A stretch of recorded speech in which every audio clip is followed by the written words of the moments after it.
नमस्कार प्यारे दोस्तों, कैसे हैं आप सभी। बहुत बहुत स्वागत है आपका हमारे YouTube चैनल स्टडी मित्र में। तो फ्रेंड्स, अभी जो है हम लोग हिंदी साहित्य के इतिहास में सूफी काव्य धारा को देख रहे हैं, उसके प्रति अपनी समझ का विकास कर रहे हैं या कह कि अपनी समझ को बढ़ा रहे हैं। तो कल के वीडियो में हम लोगों ने सूफी काव्य धारा के अंतर्गत जो कवि आते हैं, मलिक मोहम्मद जैसी काफ़ी प्रसिद्ध कवि हैं, तो उनके बारे में हम लोग जान चुके हैं, अपनी समझ को बढ़ा चुके हैं, उनकी रचनाओं के बारे में हम लोग जान चुके हैं। तो आज के इस वीडियो में जो हम लोग देखेंगे, बाकी की जितने भी सूफी काव्य धारा के अंतर्गत कवि आते हैं उन सभी को देखेंगे। इसके बाद जो है सूफी काव्य धारा का जो है पूरा का पूरा चैप्टर हमारा समाप्त हो जाएगा।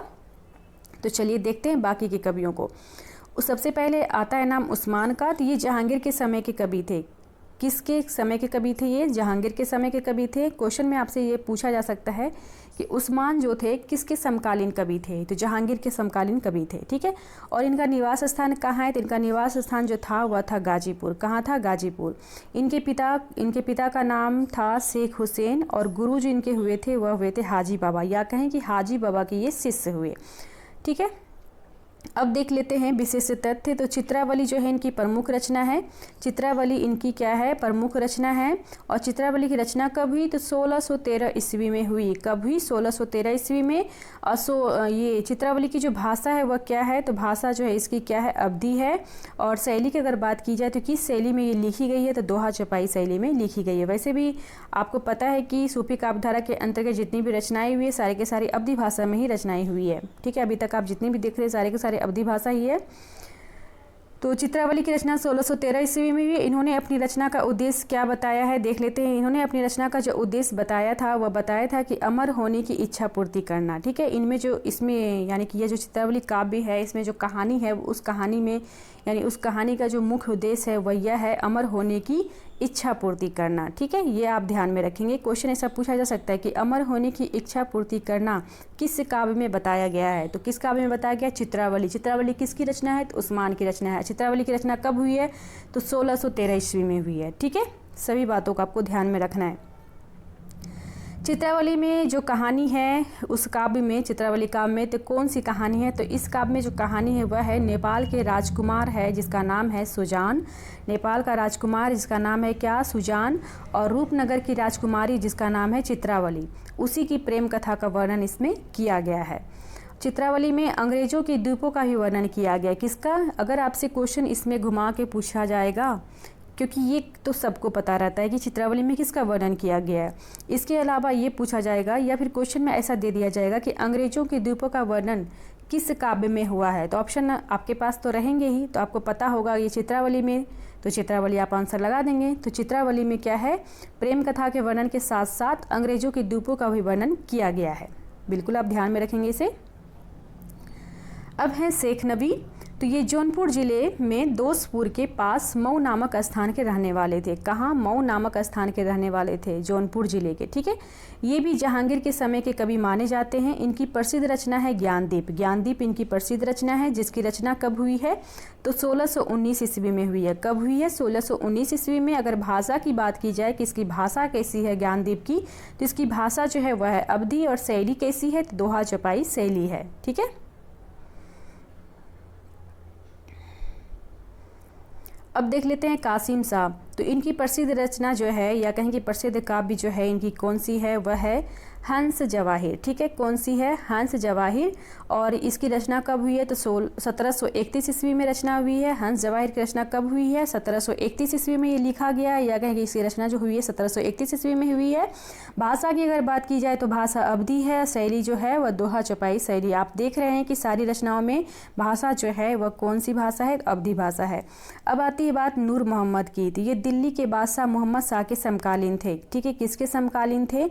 समकालीन वाला जो क्वेश्चन है ये काफ़ी आजकल पूछे जा रहे हैं बहुत सारे एग्जामों में, तो आप ये ध्यान में रखेंगे सारे जिस जो भी कवि आ रहे हैं किसके समकालीन या कि किसके शासक में वो रहे हैं, ये सब काफ़ी इंपॉर्टेंट हो जाता है, तो आप सभी से ध्यान में रखेंगे। तो नूर मोहम्मद जो थे ये दिल्ली के बादशाह मोहम्मद शाह के समकालीन थे। किसके? मोहम्मद शाह के समकालीन थे। और इनका निवास स्थान कहाँ है? तो इनका निवास स्थान कहाँ था? तो जौनपुर जिले में, जौनपुर आजमगढ़ सबरहद नामक स्थान। कौन सा? सबरहद नामक स्थान, ठीक है। ये आप ध्यान में रखेंगे। इनके 2 पुत्र हुए, कौन कौन से? गुलाम हसनैन और नसरुद्दीन। इनके 2 पुत्र हुए थे, गुलाम हसनैन और नसरुद्दीन। इनकी प्रसिद्ध रचना काफ़ी इम्पोर्टेंट है, तो इनकी प्रसिद्ध रचना देख लेते हैं। तो इनकी प्रसिद्ध रचना है, 2 रचनाओं के बारे में पता चलता है, एक तो इंद्रावती, दूसरा अनुरागवासरी। ठीक है, इंद्रावती की रचना कब हुई है? 1744 ईस्वी में हुई है। अनुरागवासरी की रचना कब हुई है? 1764 ईस्वी में। ठीक है, 44 और 64 याद रखेंगे आप दोनों कि 1744 में इंद्रावती की रचना हुई और अनुरागवासरी की जो रचना हुई है 1764 ईस्वी में हुई है। वैसे याद करना इसको इजी ही है, 1744 में इंद्रावती और 1764 में अनुरागवासरी।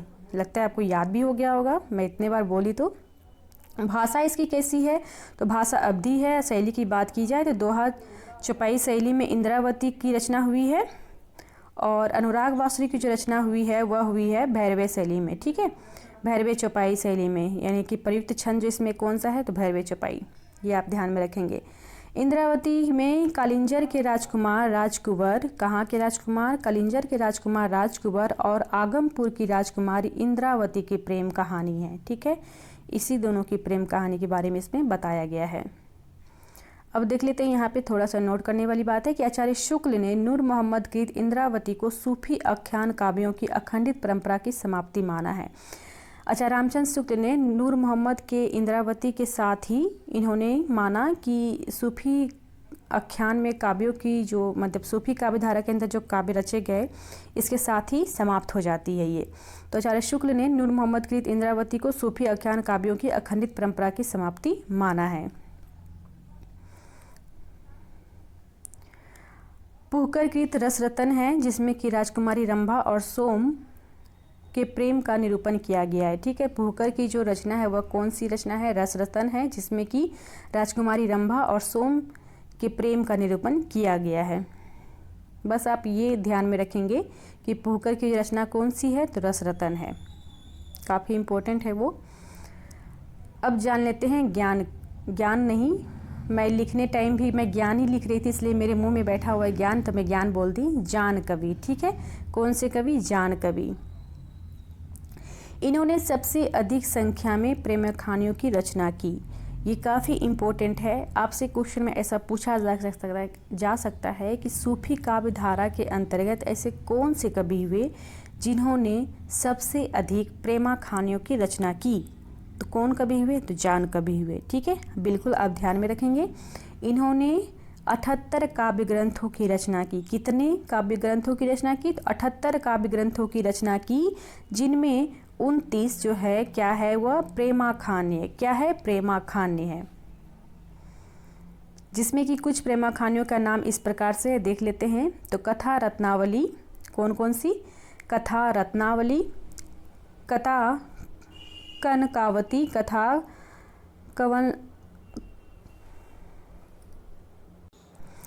कन्वलावती और कथा मोहनी, कथा नल दमयंती। ठीक है, ये जो है इसमें नल ये वाला जो है नल दमयंती, ये काफ़ी इम्पोर्टेंट है, बहुत सारे बुकों में इसके बारे में जानकारियाँ मिलती है। अब देख लेते हैं, इनके संबंध में डॉक्टर नागेंद्र ने कहा कि कदाचित वे हिंदी के पहले कवि हैं जिन्होंने फारसी की लैला मजनू आख्यान को लेकर ग्रंथ ले ले मजनू की रचना की। देखिए, ये जो है ना ले ले मजनू की रचना की, ये काफ़ी इम्पोर्टेंट है और बहुत सारे एग्जामों में ये पूछा गया है कि ऐसे कौन से कवि हैं जिन्होंने ले ले मजनू की रचना की लैला मजनू के आख्यान को लेके। ठीक है, तो ये कौन से कवि हैं? जल्दी से बताइए कौन से कवि हैं? किसके बारे में अभी हम लोग जान रहे हैं? जान कवि के बारे में। ठीक है, जान कवि ही हैं जिन्होंने ले ले मजनू की रचना की। ये काफ़ी इंपॉर्टेंट है, आप सभी से ध्यान में रखेंगे। और डॉक्टर नागेंद्र ने के संबंध में क्या कहा? कदाचित वे हिंदी के पहले कवि हैं जिन्होंने फारसी के लैला मजनू आख्यान को लेकर ग्रंथ ले ले मजनू की रचना की। इनके कथा काव्यों की रचना जो है राजस्थानी प्रभावित ब्रजभाषा है। अगर ऐसा पूछा जाए कि जान कवि की जो यानी रचनाओं में या काव्य में किस भाषा का प्रभाव है, तो राजस्थानी भाषा जो है यानी राजस्थानी प्रभावित ब्रज भाषा है। ठीक है, या ये आप ध्यान में रखिए कि ब्रज भाषा का प्रभाव है। ठीक है, राजस्थानी ब्रज भाषा का प्रभाव है।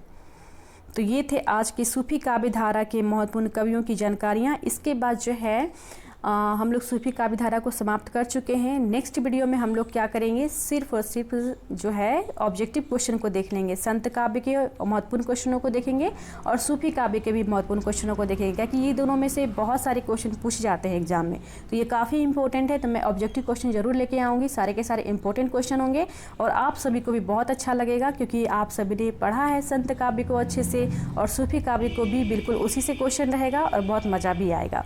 ठीक है, तो आज का क्वेश्चन यह है कि आपको बताना है, बहुत ही अच्छा क्वेश्चन है, कि संत कवियों में सबसे सुंदर और शिक्षित कौन से संत कवि हुए। संत कवियों में सबसे सुंदर और शिक्षित कौन से कवि हुए। ऑप्शन मैं बता देती हूँ, सुंदर दास, कबीर दास, नंद दास और रहीम दास। तो आपको बताना है कि संत कवियों में सबसे सुंदर और शिक्षित कवि कौन हुए। और आप सभी ने जो भी मतलब पूछे गए सवालों का जो जवाब दिया, बहुत ही अच्छा रहा। आप सभी का बहुत बहुत धन्यवाद आप सभी को। इसी तरह आप लोग जवाब देते रहें। मिलते हैं अगले वीडियो में, तब तक के लिए बाय बाय, टाटा।